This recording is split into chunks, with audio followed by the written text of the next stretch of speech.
night. We gon' have a date night. It's a date night. We gon' have a date night. It's just you and me, you and me. It's a date night, a date night. It's just you and me, you and me. It's a date night. Yo, well. Welcome to Date Night with Chris and Vanessa. I'm Chris. And I'm Vanessa. And we're the Spencers. We're so glad for you to join us back here on Sirius XM Channel 96. Kevin Hart, Laugh Out Loud Radio. Baby, I just realized Kevin Hart, who laughs out loud, has not been on the show yet. I know. I think Nico is the holdout. I think she's likes her privacy. Somewhat likes her privacy. And all six of the Harts. Yeah. Well, at this point, Zoe's talking and Kiori's probably talking. She's got teeth now, and I'm devastated. Yes, I think we should talk. She's grown up in this whole pandemic. We should talk to the producers and figure out a way to have all of us on. Or just go knock on their door. That might be a more effective way. Tell them if they don't do the show, we're going to give the entire world their address. That's how we do it. Speaking of super couples, we are here with two incredibly handsome. Well, handsome it's too bad you guys have radio, so you can see how regal these people look. They're sitting on two thrones. I guess they live in a kingdom somewhere because they look fantastic. These are the founders of Second Chance TV, TV shows and productions, as well as the producers of Second Chance Save Lives, which is a talk show coming to Fox with a friend of mine who's one of the hosts, Jackie Christie. We'll talk more about that. Please welcome to Sirius XM Channel 96, Date Night with Chris and Vanessa, Paul and Tiffany Nutall. Thank you. Thank you for having us. How y'all doing today? Time out. Did I say the last name right? You said it right. Nutall. What? You said it right. Please tell me all the versions you heard growing up. Everybody, nut all. And I would say something after that and get in trouble by the principal all the time because I wanted to say my name right. Right. You said it right. Nutall. And where are you guys from? I'm from originally raised and born in San Antonio, Texas, but I was in Cali for like 7 years. And I was born in Zamboanga, Philippines, and I came down here at 2 years old, and I grew up in California, where I met Paul, and we moved down here to San Antonio, Texas. You left California. I know. Don't even San Antonio. Let me see. At least it's a pretty Spurs. Sunny. Humid. Okay, I can see how the humidity is good for the skin, and it is a pretty city. It is a very pretty city. Now, how did you guys meet? We met. I was doing a reality show called 𝐤𝐫𝐞𝐘, and so she was in the Philippines. It was a Filipino pageant. Correct. And so I saw her Facebook, and my eyes just like, wow, she doctor. Say it. You can say doctor. I want to have her on this show. So I reached out to her, and then we put some things together, and that's how we met. Wow. How many years ago was that? That was 5, almost 6 years ago.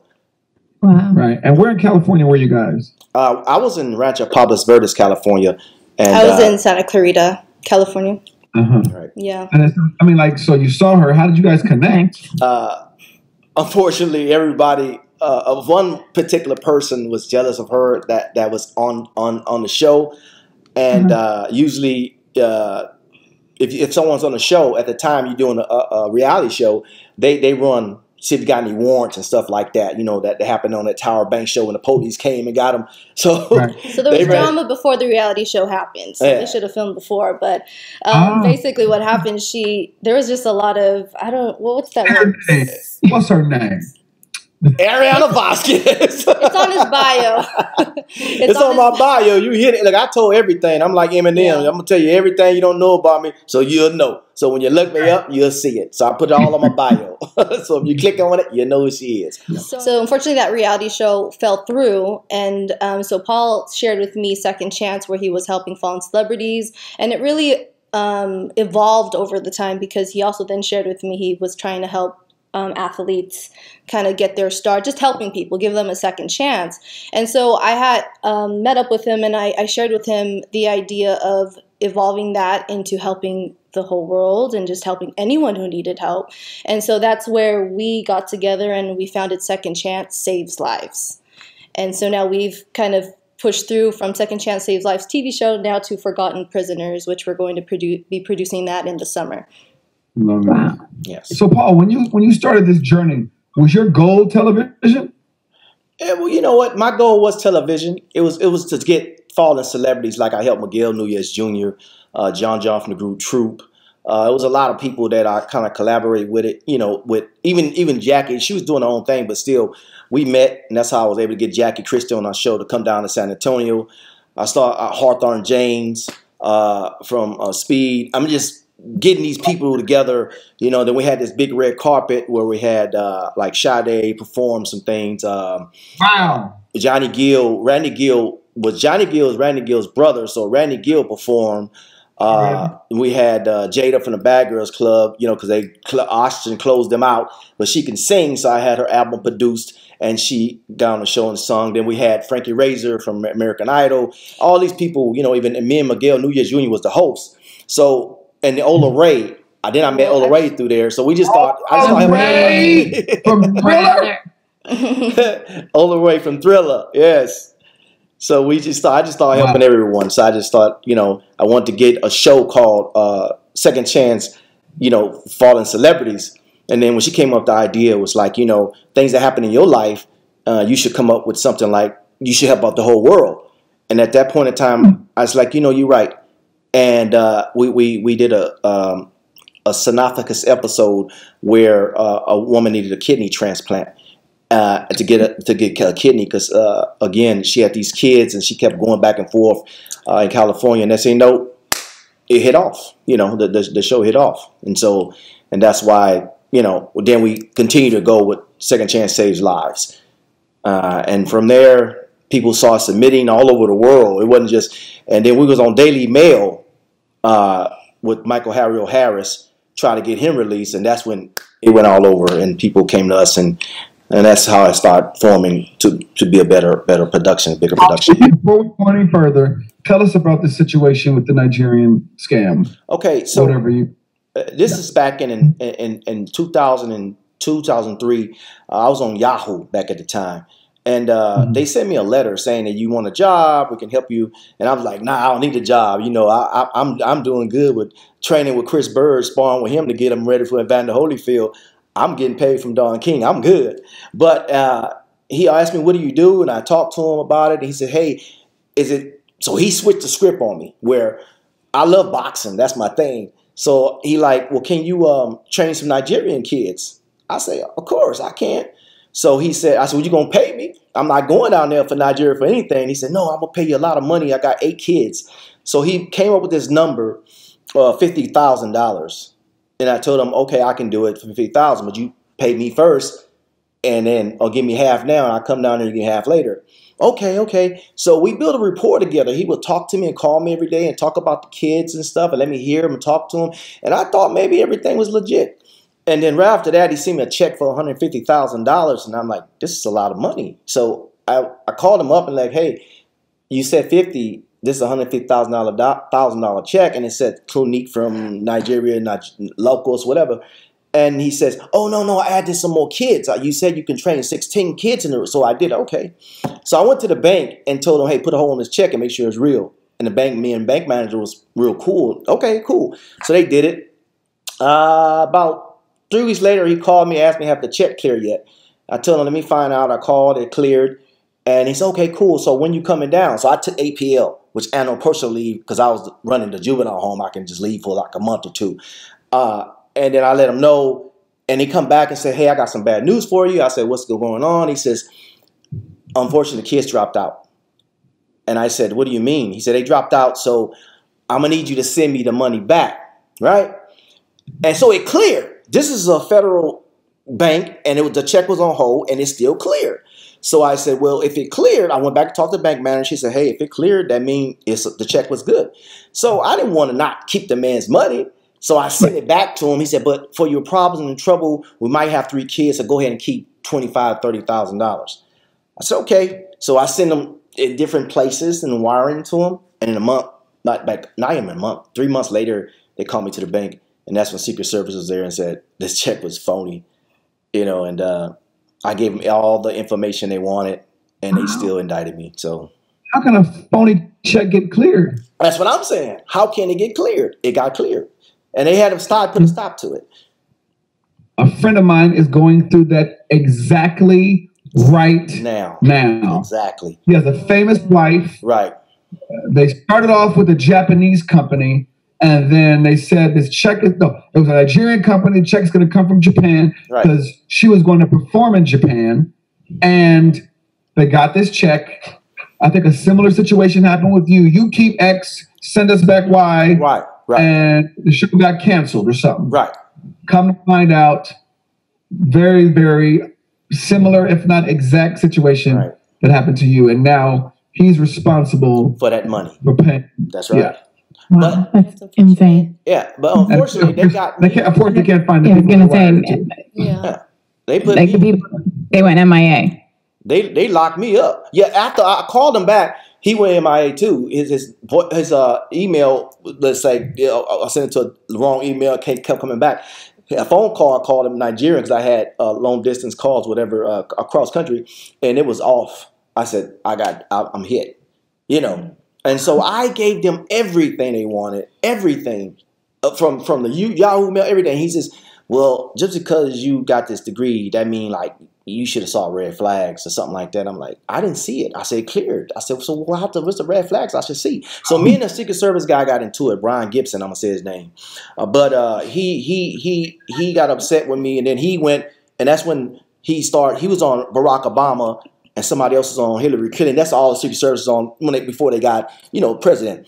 So once that was over with, it was a lot of warrants on his desk, and he pulled, and at the bottom was mine, and he wanted to get me. He snatched that joker, and he was looking for me. I was gone because I was upset in the justice system what they did to me. Wow. But you guys weren't together at that time, correct? No, we weren't together. This is like 2003, 2004, something like that. Right.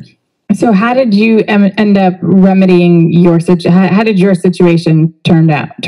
Well, you ended up being incarcerated. I was incarcerated and I wanted to get out, but then the federal said, we're not letting you out because you're a flight risk, because you was under 2 different identifications and I had different names, so they couldn't find me because I was just upset in the justice system. Y'all gonna indict me for this? Okay, I'm running. So the money I had that I made from Chris Bird, I used to hide it anyway. I took that money and I took off, and I sold my BMW and I took off. Happened? Yeah. So I pled for some years.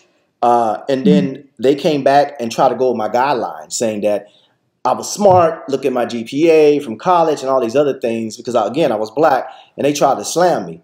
And then Judge Ledington, he looked at the situation. He tried to give me more time. And I'm like, look here, I don't know what I'm finna do, God. I went up there and talked to this man for 30 minutes with no paper. Everybody had paper. They reading, oh, no, it's okay. Go ahead, and he give them years. And my sentencing date, I didn't have no paper. I saw it from my heart. Even a lady that was typing, I forget her, I don't know who she was. She's typing or whatever. She started crying. Everything was quiet. And he said, listen, Mr. Nutall, I don't think you had nothing to do with this. I'm going to drop 2 to 40 charges. I'm going to release you today. I was out of there, Doc. Wow. And here's the craziest part. He finds out later on, actually about like 4 or 5 years ago, that same judge was the same judge when he was taken to an all-boys home when he was like 7 years old. How old were you, babe? I was 7. He was 7 years old. He was the same judge who released him then because I was go back home because he was a good boy. He wasn't really a bad boy. They just said so. He went from state to federal. Go ahead. Wow. Did you ever make or do you know if in fact he made that connection as well? I think. Well, they have or a lot of do you know that he connection because he pointed it out to you? I think because what happened was, as I was speaking, he was looking through the paper. And he kept looking at me, and he was looking through, and all his signature on paper, everything you do with the federal, they go back, way back. I don't care if you stole the Snicker bar 5, 15 years, they're going to find out. They saw everything, and he was going through the paperwork, and he saw maybe his signatures on something. He looked at me, and he just did that way, and it was just so quiet. And right after that, the amazing thing was I was sitting in the jail, and this guy was the big guy. He's always next to me like he want to fight me all the time, and he pled for 10 years. He came and tell me, hey, man, I want to thank you. I said, why? He said, because the judge been leaning on people. He gave me 5 years, man. He said, I appreciate you for talking. Because after you, he started giving people less time. I said, thank you, Jesus. And I ain't got to look at you like you want to fight me no more in here. So, yeah. Wow. That's incredible. I mean, clearly you have a gift of being able to communicate with people and get them to see, you know, the good in people, like to see past what they might be there for and really see into their soul. And Tiffany, besides what we just heard from this guy, what was it about Paul that you said, you know what, I need him to buy me a ring? Oh no, that's not how it went. Actually, oh my God, this is not the original like love story. This is gonna blow your mind. We were just business partners. We were just friends, and then it turned into being best friends because we would speak on the phone like 3 hours to 6 hours a day. Yeah. Eventually, it grew to that long, and he would always say, hey, why don't you marry me? Or how would you say it, baby? I said, one day God gonna get you to marry me. She go, no, Paul, we're He asked me 3 or 4 times, and I'm like, Paul, we're just friends, you know. And there's a lot of spiritual, you know, moments that happen to get God to help me realize, like, this is who I want you to marry. I mean, I was stubborn. Like, it was not going to happen for me because I mean, with what I've been through in my past, I had trust issues. And so I had a hard time trusting just anyone. And, you know, I trusted Paul more than anyone, but still not enough to get to, like, that marriage level. And so it's hard not to explain it without getting to the spiritual moments. But, I mean, let me give you one. It's funny. I needed answers, so I called this, what do you call it, like a psychic. And so and she gives, I mean, I needed answers, and so I was literally desperate for anything. And so she asked for my birthday, and so she tells me, I feel like the sign you're gonna marry is a Leo in like half a year, and I'm just like, he was the only Leo I knew, and so my heart dropped. Because I've told him no already, so many times. You told him which psychic you were calling? He didn't know I called, and I didn't even tell him either. Just make it all. And then I called another one, completely different. I'm like, she must be wrong. That's just, you know, she says the same thing. I see marriage in the future, and with the Leo, and so I'm just kind of like, oh Lord, this is crazy. But understand, I was almost 300 pounds. And I was bald-headed. Seriously. I had to get back to my boxing days with her. She would go with guys that was cut, nice-looking, the suave kind of guys. You know, that's what she liked. With muscles and cut up and ripped. Then the ones that hurt her. And I remember she on FaceTime me and said, she was crying. And she says, I just don't believe these guys are messing over me. I'll do good. I said, you know, God's going to bring you somebody. Don't worry about it. And in my mind, something says, it's going to be you. I'm like, really? So after that, it was just a wrap from there. But then after getting married, we start seeing all these like soulmate experiences. Like we finally had just moved. We had just moved in together right before getting married. And I'm calling my bank, and then I give them my PIN code. And so Paul looks at me like, what'd you say? Like, what'd you say? And I get off the phone. I'm like, why'd you do that? He said, that's the last 4 of my social. Then that's one thing. Then I go through his wallet. I'm clearing out his wallet. His wallet was so thick. I'm like, you must have like cards that from like 20 years ago. And so I'm clearing it out. Like, you don't need this one. Okay, maybe you need this one. And I'm looking at this one business card, and I'm like, Paul, what card is this? And he says, oh, that's my probation officer from one of the times he got released. Yes. And I was on federal probation for like 3 years because they didn't want me. They just want to charge me with one charge and release me because I was there 14 months already. Because if they would have dropped all charges, they know I can come back and sue. So was that probation? So was that probation officer, and the address on there was the same street where I grew up in California, and that 𝐶𝐸𝐴 Chavez. 𝐶𝐸𝐴 Chavez was his probation officer, and 𝐶𝐸𝐴 Chavez is where I grew up. It was one more. And this is a very special one. You got to listen to this. There might be 2 more. I had a dream, and this before I met her. I had a dream that she had a green dress on. It was short. She liked to dress sexy back in the days, and had some high heel brown pumps. And I looked, and she smiled at me, and I was chasing after her, and I couldn't find her anymore. So every night I try to go back to sleep and dream about the dream. Every night. So when I met her, I didn't know she was the one. So then she took out these pictures. She says, look, she goes, this is how I used to dress. I said, oh, you're the one I've been looking for. Green. The same. I described everything. She goes, this is it. I go, that's you. And here's the last one. Actually, there's 2 more. Here's another time. I was we were actually staying with our in-laws when we just moved in here. It was his brother, his sister, and her husband. And I'm walking down the stairs, and I'm hearing her tell her a story of a psychic lady that he spoke to, and she basically was telling him, "Go ahead, you can say." I don't know how true. I don't know. See, I don't believe in psychics and stuff. You go. So I was with my sister Anna, and so we go to the lady, and she put the ball egg on your head, and she rolled it around. And I don't believe all this stuff, but she just said, "Just go, and just give us some money." And this is when I was on a run. Believe me, I was on a run in McAllen, Texas, from the federal. And so I'm sitting down there, and she's putting this egg on my head, and she goes, "You're gonna get married to a young woman. She's gonna be 25 years younger than you, or 30 years younger than you." I'm like, yeah, right. But then she goes, "And then you guys gonna bond together," and all these things. And then she breaks the egg and give me a little paper bag and says, "You must throw this in the ditch." And I said, "I'll tell you where to go." So we go to the ditch, and as soon as I throw it in the ditch, I look, I see a whole bunch of paper bags. Like, she did it to a lot of people. I'm like, man, I'm not finna throw souls on souls. She goes, "No, just throw it in there." I said, "Everybody throw this in there." I threw it in there. And here we are today. It's just, she said. And so I asked him, I came down and I'm like, "You didn't tell me this story." I was kind of mad. I'm like, "How come she's telling you told her this story? I've never even heard of this story." And I asked him, something was telling me to ask him when that happened. And so he told me he was 44 years old.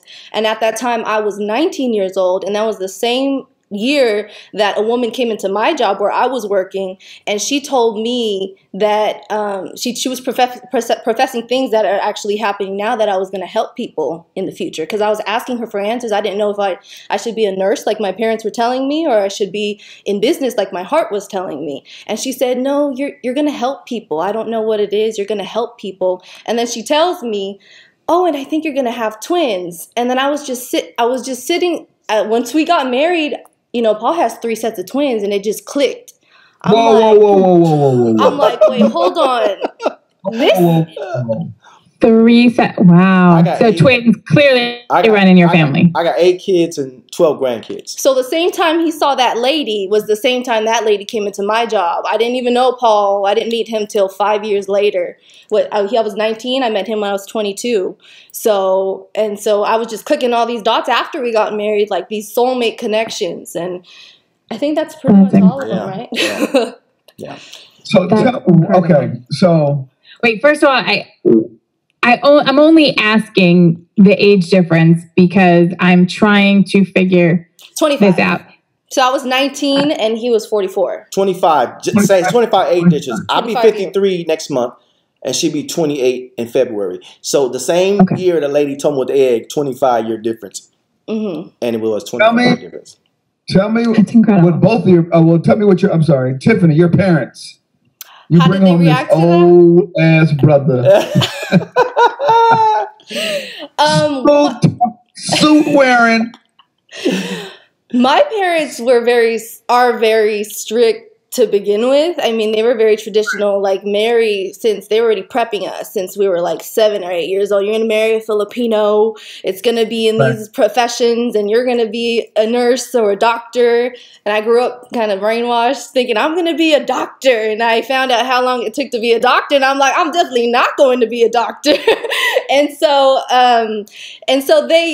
I didn't break it to my dad. We broke it to my mom first. Right. And so she didn't take that. How many years into dating did that happen? Like a year. A little over a year. They didn't know we was dating. We were just friends. It just slowly. Her mama kind of knew something, but she really didn't know. But we finally told her. She was upset. You know, one thing about I love her parents to death, because when we first started, they loved me. But as soon as I said I want to court her, it became a racial thing and an older thing. And they disowned her, but, you know, we just kept moving, you know. So that's how it was. I wasn't surprised, but we tried doing it the Filipino way, which is courtship, and so that did not work. And so I did what I basically left, and then my dad found out later, like, where's Tiffany? And I wasn't, back home for a while, and so we left, we eloped, and got married in Vegas. In Vegas. And the thing about with her, I told her bring her clothes. She got a wardrobe full of clothes. I mean, at least what $10,000 worth of clothes or something. You know what she came back with? or warm up in a pair of shoes. I said, where your rest of your clothes at? She said, I don't need them. God said, I'm going to get it back. And she got it back. Left everything. Wow. Have your parents come around? No. A little, like they tried, but we just kind of not really, not like phone call here, phone call there. Yeah, we kind of like distance ourselves in relationship because my family just owned me, as you know, for some things about my brother and them going to prison, and then they said some things about me, and I didn't see my mom for 30 years, but they called me to pay for a funeral, and I paid for a funeral. But I still forgave them. I went back and started helping them out. That's what God wants us to do. He wants us to forgive. So I just went on and forgave him and forgave my family. And then after that, my daddy passed away 3 months after that. But he called me and told me, forgive me, son, but I've been praying for you. And right after that, my twins passed away in a Hurricane Harvey in Houston. And that right there just blew my mind. And I told them, and they was 27 years old at the time. They're actually 26. And that's when we was going to the beach. And I was like, I don't know what's going on, God. He said, it's a part of your story, Paul. A part of your story. So now it became a part of my story. Now everybody wants to hear the story. And I'm getting a documentary done on my story. At the end of this month, some people from Italy coming down and do it. So, yeah. So what does the show look like? Well, the show... It's a talk show that starts in the fall. What does the talk show look like? The talk show is about people who need a second chance. Now, everybody around the world, since this crisis situation happened, we was doing it anyway, but at the same time, now a lot of people came to us. We flew them down from LA. We flew them down from all over. Yes, but the show is about people who need a second chance, like people who have jobs. This is a person who have a business a degree, but they can't get a job. They have Family Dollar, working at Family Dollar. So we put them on the show and highlight them all over the world. They might have to move or something, but people will give them that second chance. We got people that got out of prison that need jobs, and we had 2 people the federal gave us from prison and put them on the show. And to give them a second chance. People, it's one guy, he didn't need no money, he didn't need anything. He had movies that he was filming out of New York, I'm sorry. He's a New York police officer, and he needed his film to be seen on Netflix and stuff like that. So he want people to see his movies and things like that. So it's for anything you need, basically. So our show connects those who need help and those who are able to offer the help. Correct. So time out. As dynamic as a speaker as you are, Paul, and as eloquent and as smart as you are, Tiffany, why are you guys not the host of these shows? You know what? Wow. We ask ourselves these questions. So one day, I asked myself the question. I said, Paul Nutall, I said, why are you letting somebody do forgotten prisoners? I said, you can do it yourself. Because you the one was wrongly incarcerated. You the one the federal government ran after. You the one, not only that, they came and got you after you was incarcerated, and you did another 6 months for no child support payments. Now, how are you going to pay child support when you in federal indictment? So they got me for child support. I did another 6 months. So who best to know the show? You. So I was on, now I'm the host of my own show, Forgotten Prisoners, which will be on CNN so the governors can see it. Everybody can see it. I love it. Paper, can we get some applause for that, please? You're about the fourth person. You're too dynamic. Paul, you're way too dynamic. You have, since you have the insight, because that was your real story, you have the ability to poke fun at it without disrespecting or offending anybody, because you were in these situations. You could tell the Nigerian scam joke. Yeah. You could tell the drama you went through with dealing with family court and all that stuff. So I think it's very important that you guys put a name and face with your productions. Right. And we working some things out right now. We moving shifting some things around. But you're gonna see us pretty soon. I mean, we already out there already, but at the same time, we want to just help people around the world. You know, we want to help. We'll help whoever. You know, but people, we want to unite people together.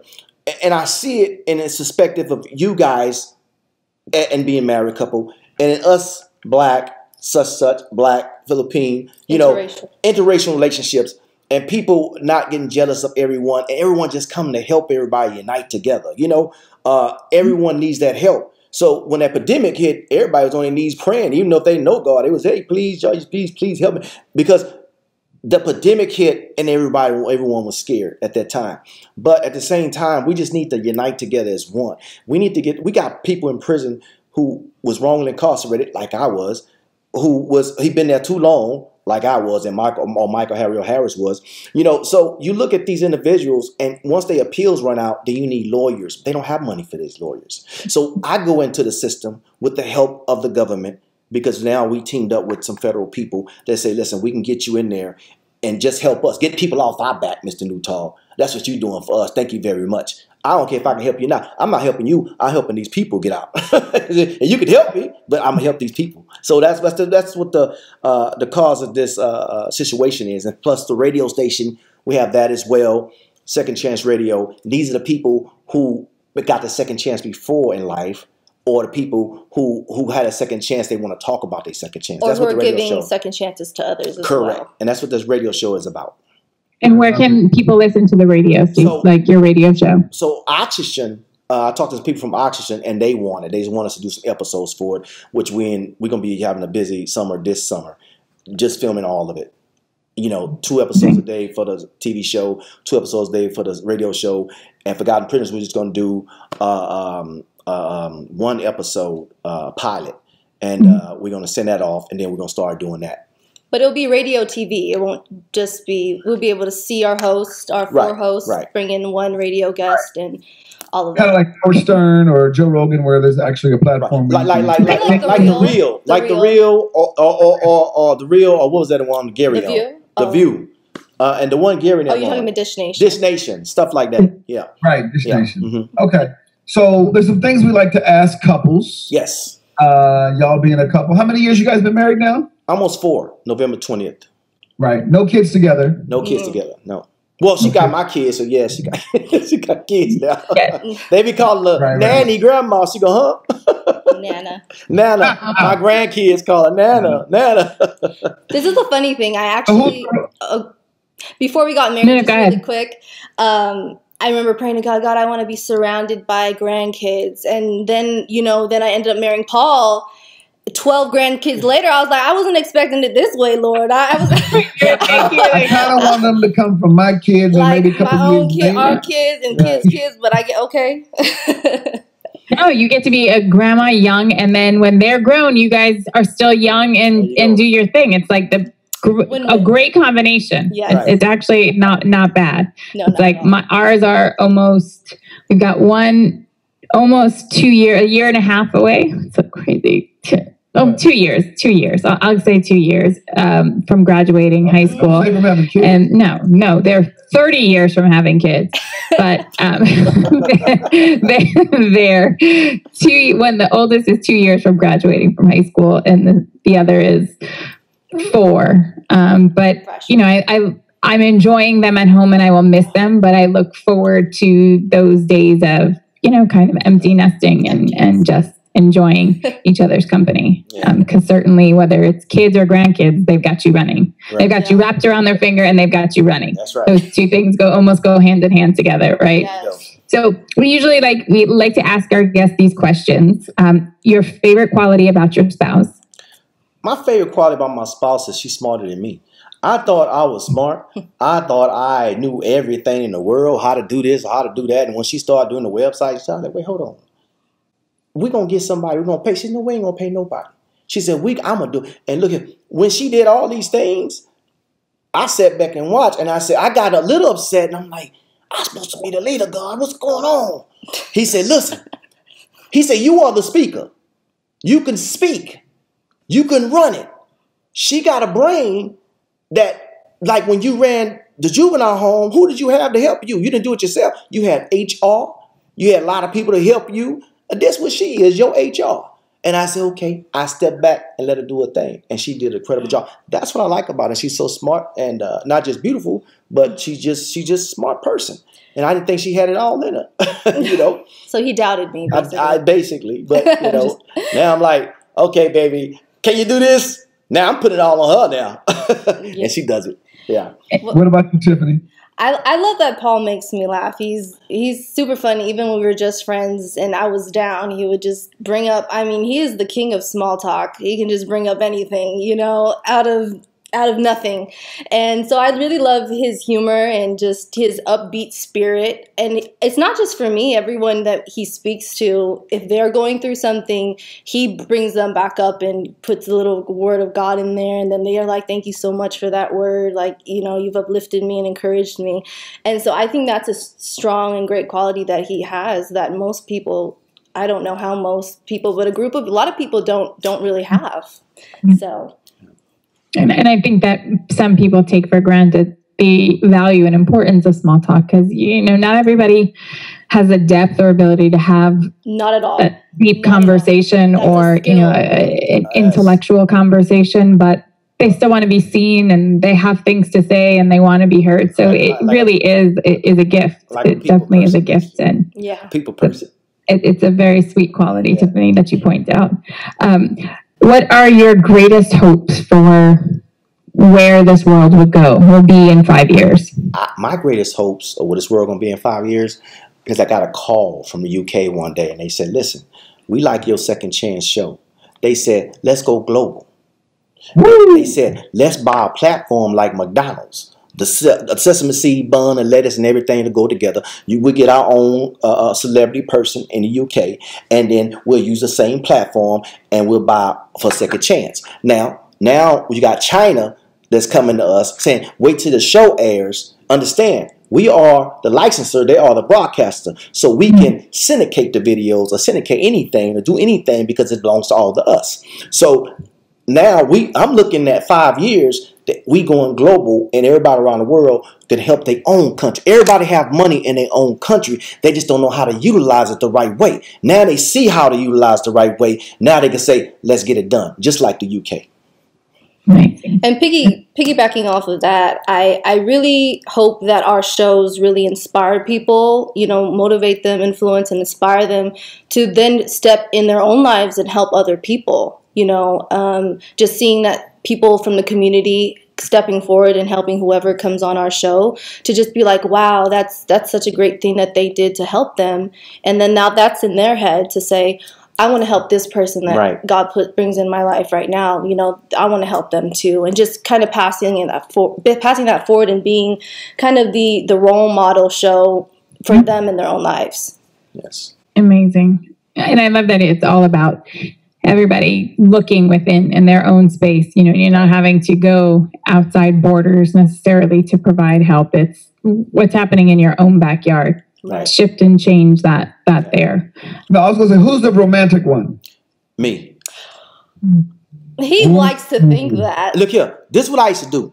Hold on. I'm going to tell you why I didn't do it again. I'm going to tell you before I get started. You said the word use. Okay. This is what I used to do before she stopped it. I said, baby, sit in the car. I'll be right back. And I used to bring roses to her all the time. And then one day, we went in the store and I grabbed the roses. She's like, why you keep giving me roses? I said, I just want to give you these roses. So she's like, they just going to die anyway. So I'm like, oh, I guess I'll stop then. That's his excuse. But listen, but I'm still romantic when it comes down to like, her birthday will come and I have roses in a bathtub coloring. He did stuff do that. Like that he and did all do that. that. So yeah, so I do that. When my birthday come, she buys me what's it called, a duvet.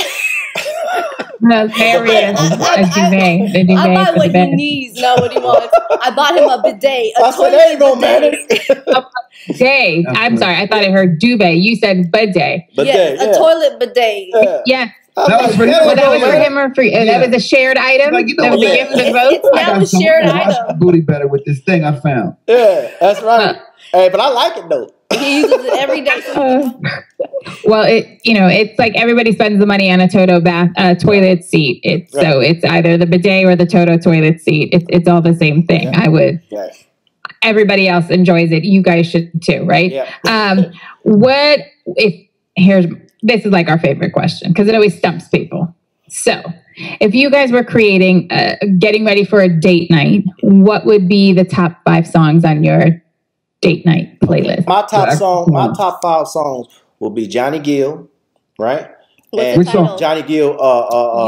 No. Put on your red dress. That one. I forget the name of the song. Jodeci. Okay. Which song? I'm sorry. New Edition. Can You Stand the Rain? Jodeci. Jodeci, it's one. It says "Can't Live Without You." I think it's Jodeci. And then I will have Key Sweat, "Make It Last Forever." And then the other 5, the last one, I will have the guy, I forget his name, with the curly hair back in the days. Maxwell? Not Maxwell. He's a good one. But I'll Be Sure. I had I'll Be Sure. Yeah. The first song he got. All the artists, she has no idea who they are. I do. Actually, I do. I'm an old soul. So yeah, she's an old soul. I'm an old soul. She got brain like a 40-year-old. So, yeah, I'm an old soul. Tiffany, give me your top 5. My top 5 would be "Why I Love You" by Major, "Nobody" by Brian McKnight. That song. Wait, is it John B? Oh, that's somebody to love. We got married. We got married off of that song. John B. "Someone to Love," and that one song. If I can find the things in life, shawty, would it be alright? Can you tell me that you know? She also sang too. That song. Keep going. Yeah, she ain't no joke. She can sing. You better hear her blow. I can't think. But she can sing. She can. I almost have it. Say, keep going. Did you get to the chorus? If I can buy you the finer things in life, shawty, would it be alright? Can you tell me right now? See, what is that song? Thong, right? Yeah, thong. No. Let me see them thongs. I'm like really trying to think hard, but that's one song. And was that 4 already? I think that was 5 already. Give me one more. That was 4. You got one more. "Glory of Love." Okay. By Peter Cetera. Hey, I love that song. Yes. I like the eclecticness I want to hear Tiffany sing it. Sing it. Sing my Which song. song? I'm gonna just sing my Just song. any song? Yeah. Say the one about 𝐿𝐺𝐵𝐷. What was her name? The one you always say. Hallelujah. No, the one was in that prison. That one. Remember the lady that's committed to slaves? Harriet Tubman. And remember the one who played Harriet Tubman? Harriet Tubman. Harriet Tubman. Harriet Tubman. Remember the one remember her, the one that played. The one that played. Cynthia Erivo. No, the lady. Stand Up. Yeah. Cynthia Erivo, who played Harriet Tubman in Harriet most recently. Give us a little tip before we let you guys know. Sing us out. Sing us out. Yes, there you go. Okay. Sing us out. I'm gonna sing Hallelujah because I don't remember the lyrics right now. Now how does that one go? There once was a secret chord that David played and it pleased the Lord. But you don't really care for music, do ya? Well, it goes like this: the 4th, the 5th, the minor fall, and the major lift. The baffled king composing. Hallelujah, hallelujah,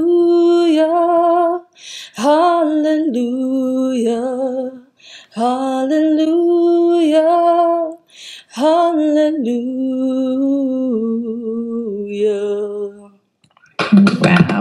Beautiful. Absolutely beautiful. Where can people find you guys? They can find us on, we got Instagram, right? It's second, number 2, N as in ass and D as in dog, _chance_saves_lives. Okay, on Twitter, it's @secondchancesaves. And then on our website, it's secondchancesaves.lives.org. And our link tree is Second Chance TV Production. Right. And when can we expect to see the TV show? I know this it's fall. Congratulations. Yes, thank you. This fall, they gave us a Saturday from 6 to 8 because they want to 2 episodes a day. And then they're going to give us a date soon. But the commercials and stuff should be showing soon. It'll say this fall until they get a date. And the one on the CNN. On our Instagram on Date Night with Chris and Vanessa, and let us know so we can tell the world. Thank you. Yes. Love you guys. Hey, maybe we get y'all on our radio show. Come on over. We fly you down. Definitely. Let us know. Send us some dates. Yeah, we got you. Get on your radio show. Make it couples radio. Hey, can you say them before you leave? Yes, sir. Okay, look here. I used to be big, fat, and bald-headed, right? And so now, when my wife look at me and she sees something ain't right with girls or something, I be like, go out, quit playing with me, right? Like, I was like, go out, quit playing with me. I must be a bad joker. He does do that. Oh my God. So you can say it's that, not right? funny anymore. It's funny though, because hey, it's funny to me because I'll be laughing, man. So thank you for having us. God bless you guys. Thank you for coming on and spending Tell time with Chris us. Bird I said what's up. Yeah, I talked to him the other day. He's fighting in September on 𝐼𝐸 De La Hoya undercard. Still fighting? Yeah, he's fighting. Yeah, De La Hoya finna fight in September as well. On his it's De La Hoya and Chris Bird's on his undercard. And Pacquiao's coming back for a fight too. Yeah, Pacquiao's which I fighting thought too. was insane. I think it's insane Pacquiao. for all of them, but No, you know. Pacquiao's still a little bit, but you said Oscar's coming back? Oscar fighting a UMA fighter. Oh yes, I heard about that. In Lord have September. mercy. There's a lot of money out there. Hey, everybody, they doing celebrity fight. I got a show for you. Okay, what you got? Listen, I'm saying it out loud. We're going to produce it together. Okay. We always hear about these sparring partners. Okay. You should have a show created to give these sparring partners a chance to fight. You're on something. Right. Second chance for sparring partners. Yeah, you're right. Okay. You're right. Partners, you know what I mean?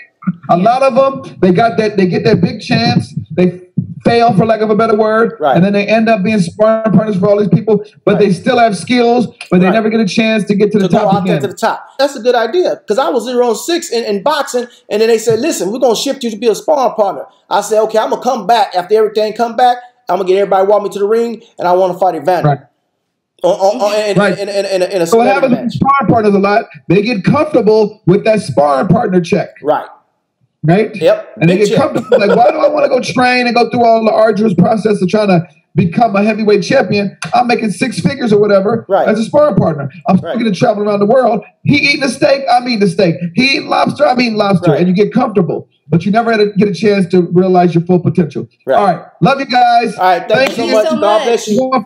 Be safe. Date Night with Chris and Vanessa. That was Paul and Tiffany Nutall. That's right. We'll be back. House. Bye-bye. Date night, we gon' have a date night.